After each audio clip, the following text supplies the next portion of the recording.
सब्जियां खुद ही बता देती हैं कि उनका बुआई का समय आ गया है। तो मेरे आलू को ही देखो, टोकरी में रखे रखे कितने स्प्राउट हो गए हैं।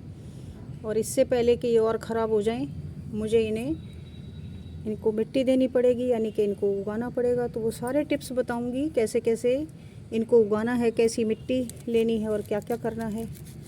काफ़ी दिनों से ये स्प्राउट हो रहे थे, तो मैंने ऐसे ही, प्याज का भी टाइम आने लगा है तो प्याज भी स्प्राउट होने लगी है। तो दिखाती हूँ पूरे केयर टिप्स के साथ आलू की बुआई, और कैसी मिट्टी बनाएंगे और किस तरह के कौन कौन से खाद डालेंगे, किस तरह का पॉट इस्तेमाल करेंगे, ये सब चीज़ें पूरे वीडियो में बताऊंगी। तो आप बने रहना, देखते रहना। आलू के लिए मैंने काफ़ी बड़ा पॉट ले लिया है अब की बार। हर बार मैं छोटे पॉट में आलू लगाती हूँ, तो ऊंचाई में जब आलू बढ़ता है तो थोड़ा सा उसमें मिट्टी चढ़ानी पड़ती है, और तभी आलू।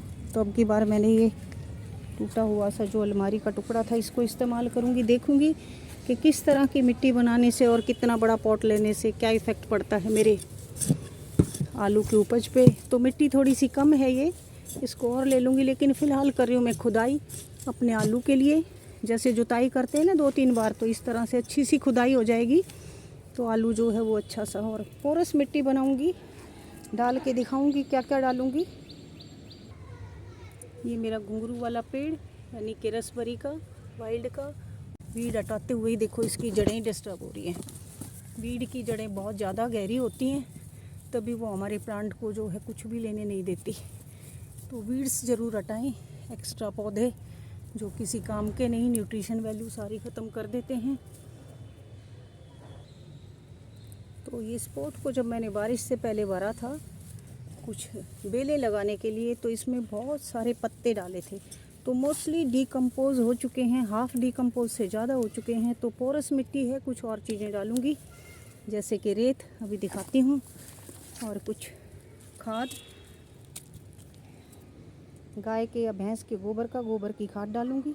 तो आलू की मिट्टी बनाने के लिए मैंने पुरानी मिट्टी ली है अपनी, और इसकी खुदाई मैंने कर दी थी 1-2 दिन पहले, भी वीडियो दिखाया था इसका, अब तक शेयर नहीं किया अभी।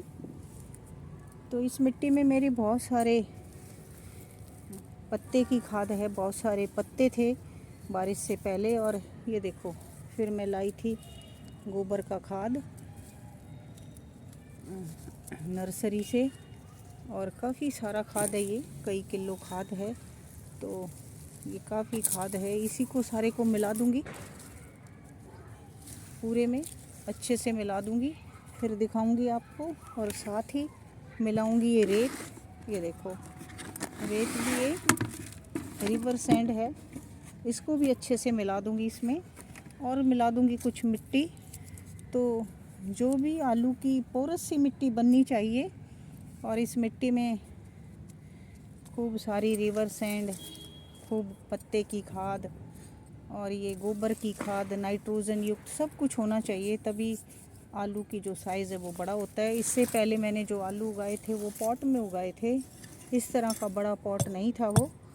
अब की बार पहली बार मैं थोड़े से चौड़े पॉट में उगाने की कोशिश कर रही हूँ, मतलब उगाऊंगी, ये देखूंगी कि भाई इसमें कितने अच्छे आलू बनते हैं, बड़े साइज़ के बनते हैं नहीं। तो बस इसको मिक्स करके आपको दिखाती हूँ मैं। फिर रावण फूकने का टाइम हो गया है, तो पटाखों की आवाज़ आ रही है। और ये देखो, मैंने पूरे पॉट में अच्छे से मिक्स कर लिया, रिवर सैंड को और गोबर की खाद को, और बाकी कुछ मिट्टी को भी। तो खेत की तरह उगाने की कोशिश करूँगी।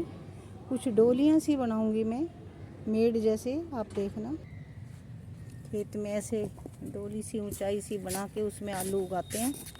और ये पूरी तरह से टूटा नहीं मेरा, गोबर की जो खाद थी सूखी हुई थी, पर कोई नहीं, मिट्टी अब काफ़ी ज़्यादा हो गई है, और मैं कोशिश कर रही हूँ कि मुझे मैक्सिमम आलू निकलें। ये देखो, इन्हीं में आलूओं को लगा दूँगी। मैंने बचपन में देखा था, जब हम अपने किचन गार्डन में कुछ थोड़ी बहुत सब्जियां उगाते थे, तो आलू को हमेशा इसी तरह से लगाते थे, ये मेड सी बना के और रख लेते थे। और इधर लास्ट में 4th और लास्ट मेड बना रही हूँ।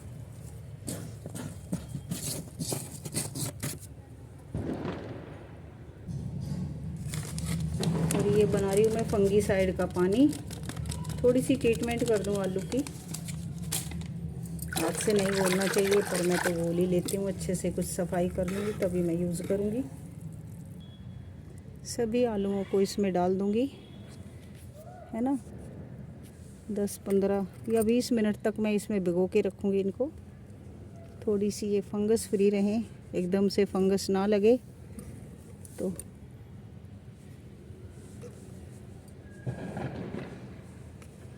रावण का पुतला फूकने का टाइम आ गया है। सांझ हो गई है और ऐसे में ही पटाखे छूटने लगे हैं। बस ये नहीं उगाऊंगी, इसे नहीं ला लूँगी। 20 मिनट बाद दिखाती हूँ आपको फिर से। अंधेरा हो गया है क्योंकि सुबह टाइम नहीं मिलता और ऐसे ही टाइम पे मैंने मोबाइल की टॉर्च का इस्तेमाल किया है। और ये देखो, दिख रही हैं आप लोगों को, ये मैंने बनाई थी तो दिख भी गई होंगी। ये ट्रीटमेंट वाले आलू निकाल रही हूँ मैं, ये देखो, है ना, दिख रहे हैं। और इन्हीं आलूओं को साइड साइड में मैं डाल दूँगी इधर ही। ये जो स्प्राउटेड भाग है, स्प्राउटेड भाग को मैं यहाँ रखूँगी साइड में, ये देखो। और बस इसको दबा दूँगी।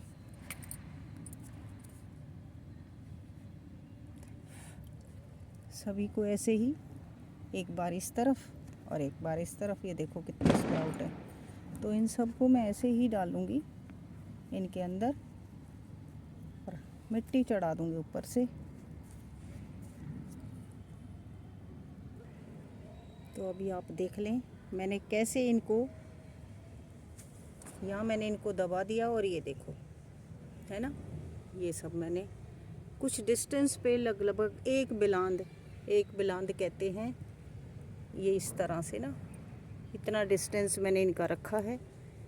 और अब इनको मैं दबा दूंगी फिर से। इस तरह की मैं डोलियाँ बना दूंगी, सबको ढक दूंगी।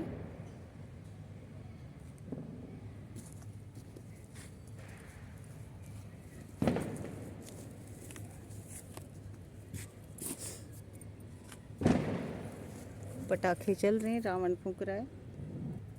यहाँ भी इसी तरह से ढक दूंगी इन डोलियों से। और कुछ पोर्शन मेरा बच गया है, इस पे मैं क्या उगाऊंगी दिखाऊंगी आपको। मूली उगा सकती हूँ या कुछ भी उगा सकती हूँ जिसमें कम पानी की ज़रूरत हो। और इस तरह से मैंने सारे आलू उगा दिए हैं, ऊंची ऊंची डोलियों में इसको डाल दिया है। एक प्याज थी स्प्राउट, तो उसको भी यहाँ बीच में ही रख देती हूँ। ये देखो, रख दिया ऐसे ही बीच में, है ना। और अब है ये फंगीसाइड वाला पानी, इसमें मैंने और ज़्यादा पानी डाल दिया है, यही डालूँगी मैं। अच्छे से ये पानी इनके बीच में डाल रही हूँ, आप देख रहे हो, साइड से ही, ये ऊपर तक नहीं डाल रही। सुबह भी मैं दिखा दूँगी आप लोगों को कि मैंने किस तरह से ये मेड सी बनाई हुई है। और मेड में ही मैंने आलूओं को लगाया है, यहीं से पानी इनमें चला जाएगा। सुबह और अच्छे से दिखा दूँगी। वीडियो अपलोड करने से पहले रात हो गई है और मुझे ये लगाना ज़रूरी था, तो मैंने इसीलिए लगा दिया। अच्छे से डाल दिया है पानी।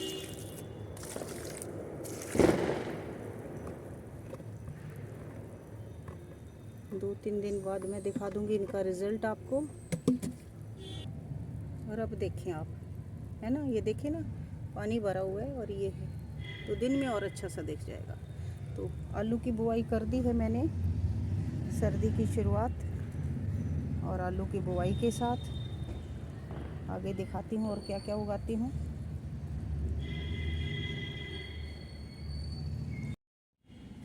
और ये देख लें, अपडेट दिखा रही हूँ मैं आलू की। 6 दिन हो गए हैं आलू को मैंने इसमें उगाए हुए, और दिखाती हूँ आपको। ये देखो, ये देखो, ये है, ये प्याज भी बीच में डाल दी थी, ये भी स्प्राउट हो गई है। और ये भी स्प्राउटेड थे पहले ही, और भी अच्छे से, ये देखो इसमें, है ना, ये प्याज इतनी बड़ी भी स्प्राउट है, ये पहले से ही थी। यहाँ भी ये देखो, ये भी है, ये प्याज भी, इधर देखो, और ये देखो ये भी है और ये भी है। तो काफ़ी सारे देखो, कुछ तो काफ़ी क्लियर हैं, ये सभी उग गए हैं। ज़्यादातर जितने भी आलू थे तो 5-6 दिन के बाद ये सब उगने लग जाते हैं।